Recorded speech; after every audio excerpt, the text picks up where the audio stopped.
queremos hablar un tema que preocupa también a las autoridades y que debe preocupar a todos los chilenos, porque el cáncer es una enfermedad que lamentablemente ha ido avanzando y ganando terreno, aumentando así los diagnósticos, las pesquisas, pero es una enfermedad que se puede llegar a tiempo y es por eso que queremos poner en relevancia ese tema y conversar con el doctor Jorge Gallardo, oncólogo de la Clínica Las Condes, porque mañana es un día muy importante. Mañana comienza a conmemorarse el mes del cáncer. Doctor Jorge Gallardo, ¿cómo está? Un gusto saludarlo nuevamente.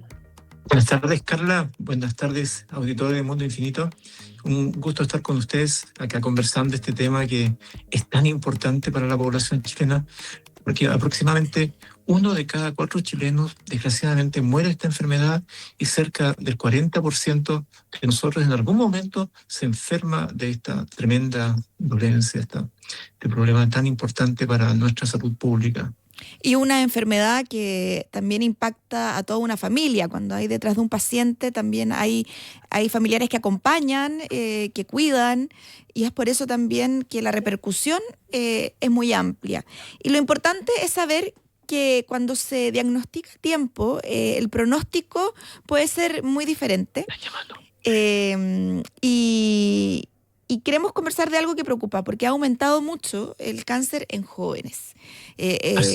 ¿Por qué? ¿Cuáles son, tal vez usted puede ser las razones que esta cifra ha ido aumentando en los últimos años? Es muy interesante este tema porque a nivel mundial, en Estados Unidos particularmente, se ha detectado con mucha intensidad el aumento del cáncer en los jóvenes, definiendo a jóvenes, a las personas menores de 50 años.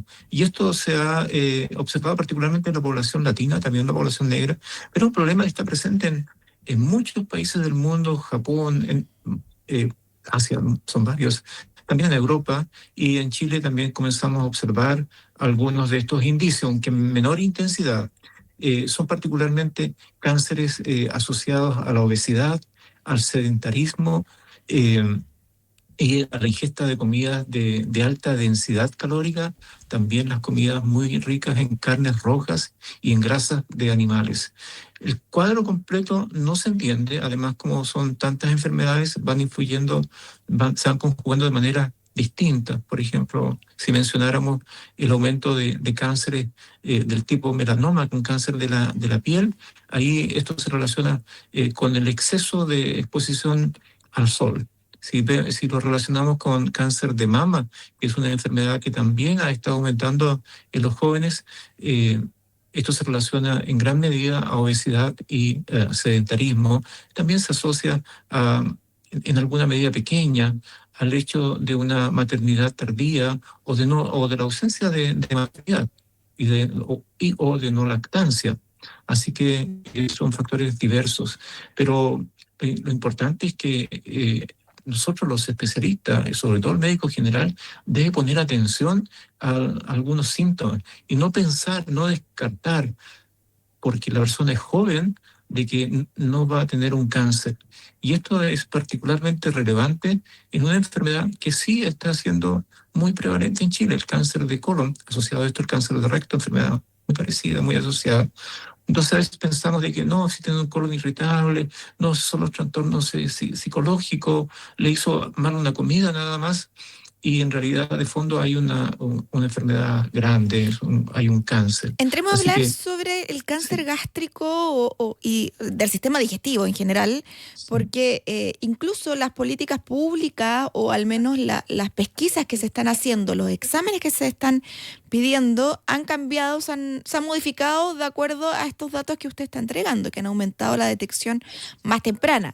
Por ejemplo, antes que te pidieran una endoscopía o una colonoscopía, era pasado los 50 años, se postergaba. Hoy día no, eso ha cambiado.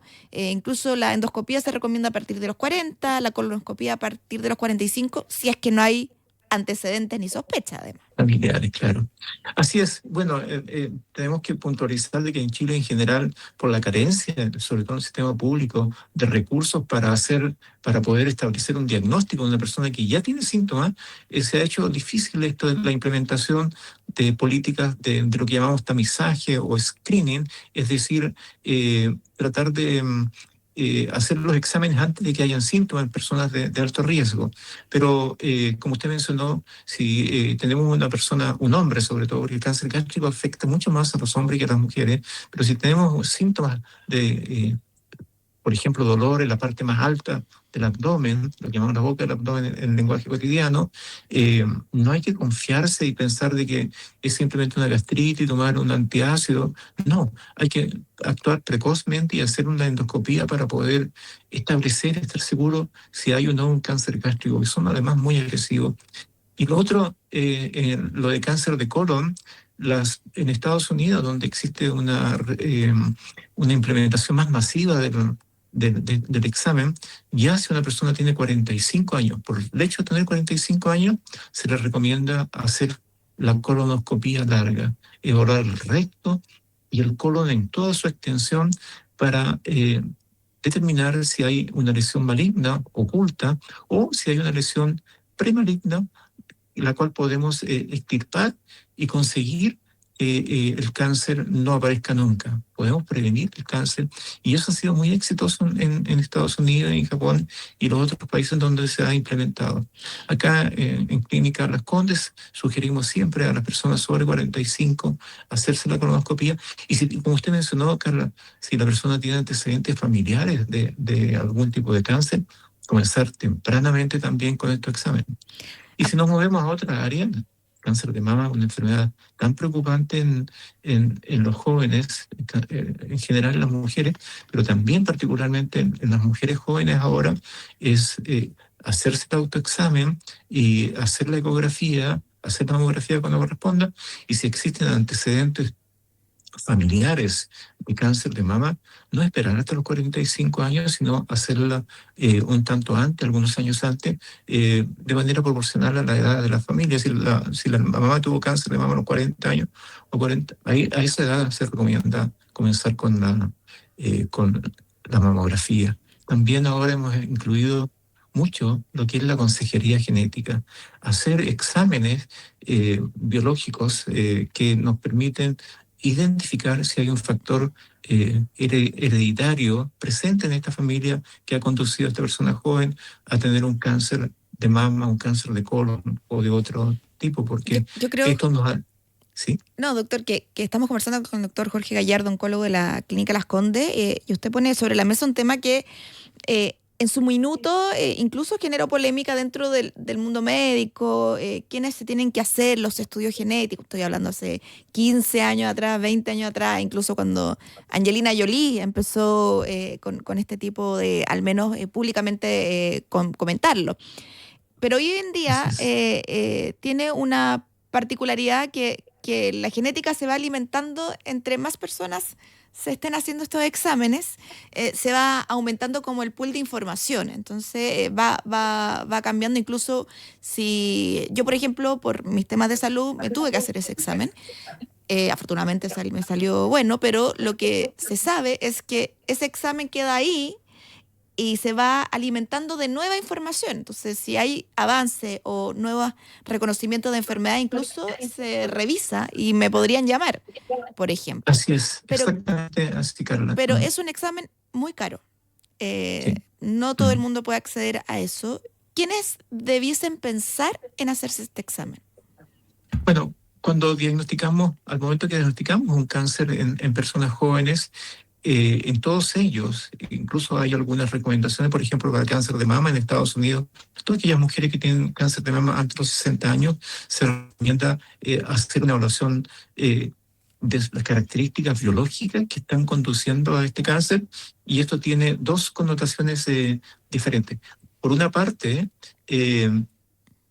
poder establecer claramente cuál es el tipo biológico que está detrás de esta enfermedad, y por otro, eh, saber si este tipo de cáncer tiene algún carácter hereditario que pueda estar presente los hermanos, en la mamá y también, por supuesto, en la descendencia del paciente. Así es que ahora, al momento de diagnosticar en personas jóvenes, la recomendación es hacer esos test que tienen estos dos sentidos. Insisto, poder caracterizar biológicamente el tumor y elegir mejor la terapia. Segundo, es saber si existe un factor hereditario que pueda conducir a más cáncer en la misma paciente y o facilitar la aparición de cáncer en la familia. Porque más allá Y de la tiene razón que información, es caro, pero es cada vez más necesario. Y lo que mencionó Carla también es muy interesante. Y cada vez con más estudios van apareciendo más información genética que nos va haciendo entender bien qué es qué es lo que está pasando en la familia.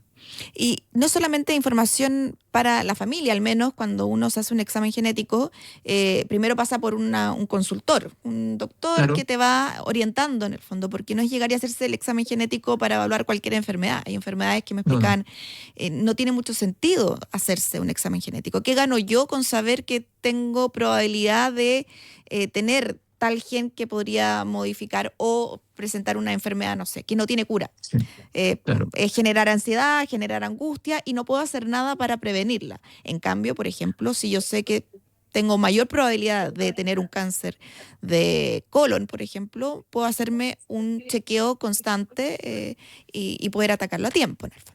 Claro, a eso vamos a llegar después también a otra cosa que es extremadamente interesante, que es factible ahora hacer determinaciones biológicas de muy baja presencia, con concentraciones muy pequeñas en la sangre.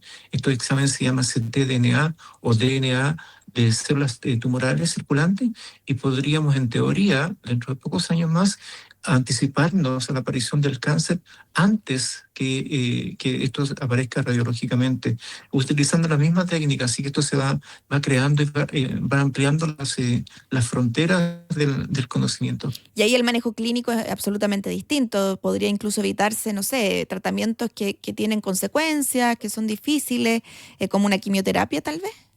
Claro, justamente, Catra, muy interesante porque ahora podemos dirigir el tratamiento de manera biológica muy más perfecta y no usar una quimioterapia que afecta básicamente a todas las células que están en multiplicación sin poder distinguir aquellas que eran del cáncer específicamente. Entonces, en el caso de cáncer de mama, por ejemplo, se han identificado ciertas características, ciertas alteraciones en los genes que conducen a la proliferación celular y a ese gen, a esa vía metabólica, se puede bloquear de manera más precisa, conduciendo a tratamientos menos tóxicos y más eficaces desde el punto de vista del control de la enfermedad. Hay estudios, ensayos clínicos que se están haciendo incluso para estudiar la leche cuando uno está dando lactancia, que podría también dar señales de un posible cáncer o una evolución hacia un cáncer unos años después. Además, ¿en qué va eso? Sí, eso sigue su curso, la investigación de secuenciaciones en leche, también en orina es muy interesante, o en las deposiciones, también es muy interesante. En deposiciones se pueden detectar ciertos trozos, segmentos de DNA que son excretados de manera específica, en este caso por cáncer de colon, cáncer de recto. Así es que esto es un mundo en expansión y nos da mucha esperanza de que podamos identificar de manera más temprana la enfermedad, quizás, y lo muy importante, llegar a tratamientos que no sean mutilantes. Y eso es muy relevante, sobre todo en todas partes del cuerpo, algunas más que otras, sin duda. Estamos conversando con el doctor Jorge Gallardo, oncólogo de la Clínica Las Condes, sobre, a propósito del mes del cáncer, pero cómo también esta enfermedad puede ser pesquisada a tiempo. Estábamos hablando del cáncer gástrico. En muchas de las endoscopías se detecta una bacteria que ya se está haciendo un poco más conocida, la Helicobacter, y se tiene que hacer esta pesquisa mediante la endoscopía y hay tratamiento, pero ¿cuál es la relación que hay entre esta bacteria y un posible cáncer a futuro? Esta pregunta también es muy relevante para la población en total. Esta bacteria se considera un carcinógeno de tipo 1, o sea, de los más potentes identificados en la enfermedad. Y la erradicación de esta bacteria nos evita que la progresión hacia un cáncer, desde una inflamación hasta una inflamación, una gastritis, úlcera, hasta por otros procesos, por otras vías bioquímicas, llegar a lo que es el cáncer gástrico y otra enfermedad también que se llama linfoma del estómago. Eh, Esta bacteria era muy común en la población chilena, incluso ya a muy temprana edad se encontraba la mayor parte de los niños. Entonces, ahora, afortunadamente, la presencia de esta bacteria ha disminuido y puedo decir, Carla, con mucho orgullo como oncólogo chileno, que la incidencia y la mortalidad de cáncer gástrico en Chile ha disminuido de manera extraordinaria. Era la primera causa de muerte por cáncer hace 20, 25 años atrás y año tras año ha ido disminuyendo y esto tiene que ver en gran medida con lo que usted menciona, que los gastroenterólogos detectan esta bacteria, el Helicobacter pylori, y se erradica y con eso se evita que esta bacteria conduzca al cáncer. Contémosle También, a la gente que nos está escuchando cómo es el tratamiento para combatir esta bacteria, eso, que es simple pensando en sí, que puede prevenir un cáncer a futuro. sí, es simple. Bueno, hay que usar lo que llamamos un, es un medicamento que impide que el estómago secrete más ácido. eh, por ejemplo, omeprazol, un medicamento, o esomeprazol, asociado a dos antibióticos, y eso reduce la tasa de infección. Así que sí, es muy relevante y también quiero mencionar algo, Carla, que también ha sido implementado en Chile, y es que la sal, el consumo excesivo de sal, se asocia claramente a un incremento del cáncer gástrico y tiene que ver con la bacteria. La bacteria vive mejor en un ambiente de alta acidez. Y las políticas de Estado desde hace mucho tiempo establecieron de que era necesario reducir la cantidad de sal que se pone en el pan y esto ha contribuido. Así que como te decía, la tasa de mortalidad por cáncer gástrico, el más frecuente de todos, ha bajado de tal magnitud, es en casi un 55% en apenas 20 años. Es un gran logro para la medicina chilena. Se dice mucho que si yo, por ejemplo, me sale esta bacteria presente, es probable que tal vez mi entorno o quienes comemos lo mismo por año, vivimos juntos, puedan tener también la bacteria. ¿Es real eso? Sí, eso es real, es muy real porque la bacteria uno se contagia a través de la alimentación, de cómo ha sido preparada la comida. Y esto tiene que ver, por ejemplo, con las verduras, particularmente las verduras que crecen a nivel de suelo, y también con la higiene. Las uñas largas, por ejemplo, favorecen la mantención de la bacteria. Esta bacteria se excreta a través de la deposición, así que el lavado de manos es importantísimo. Y aquí poner un énfasis, Carla, en un tema que hemos explorado poco, pero que es bien relevante: la comida callejera, que incrementa notoriamente el riesgo de cáncer por diversas formas. Y una de ellas es que el contagio con bacterias, la Helicobacter pylori, por ejemplo, la comida callejera es muy alto. Así que la bacteria la podemos erradicar con una buena higiene y se contagia también por los alimentos, como mencionamos. Y hay otra cosa que es también, esta bacteria está en la boca. Así que una pareja se puede contagiar una a otra a Entonces, través de eso. ahí está la recomendación